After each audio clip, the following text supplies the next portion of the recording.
My adventures with bodyboarding, as a kid and as an adult. Ever since I could swim in the ocean, I have always enjoyed bodyboarding. As a kid, I remember going to the sandy beaches of the Fraser coast and body surfing whenever we were afforded the time. Every once in a while, there would be a man on the beach hiring out bodyboards. With a little effort, we could sometimes convince my mother to cough up the dollars to hire one. My brother and I would often share a hire board, but every now and then we were given the cash to hire one each. The days we succeeded in convincing my mother to hire a board for us were the days that we progressed from body surfers to bodyboarders. Those were the days.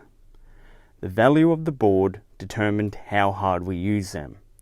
Because of these higher time restraints, it felt as though we squeezed every ounce of fun out of the boards.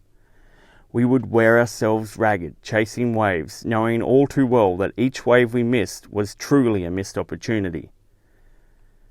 We truly valued the time we had to use them, and as a result, we were always sad to return them.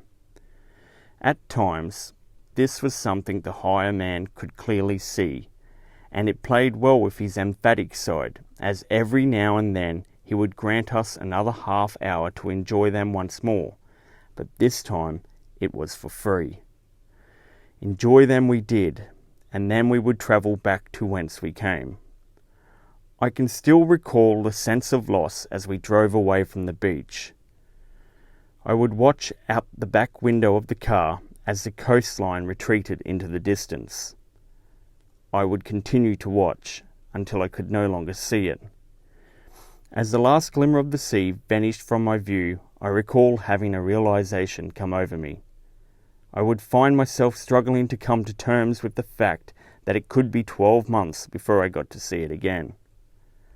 I also recall driving the 6 hours back inland to our hometown, wishing we could stay at the beach forever. As we completed the journey, we would often stop at small towns along the way.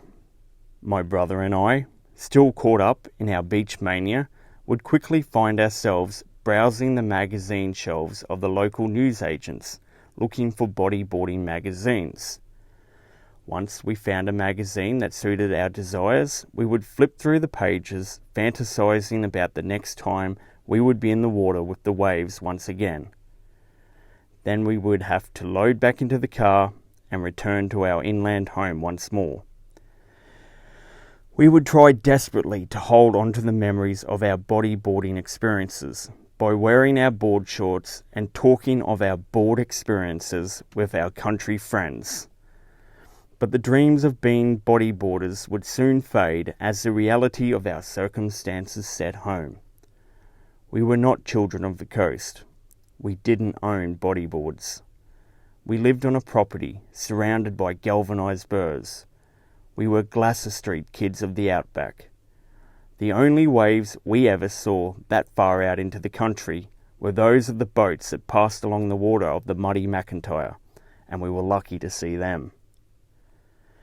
After 37 years of living in the outback of Australia, I finally escaped. It took a pandemic to force a move, but it did finally happen. So, having this view of boards and board hire, it is little surprise that I still value bodyboarding to this day. In fact, now my 6-year-old son has developed a taste for bodyboarding, and this has reignited my passion for the sport. I have finally got the opportunity to stay at the beach. I don't need to travel back inland to go home. I live on the coast, and I feel I will remain here forever.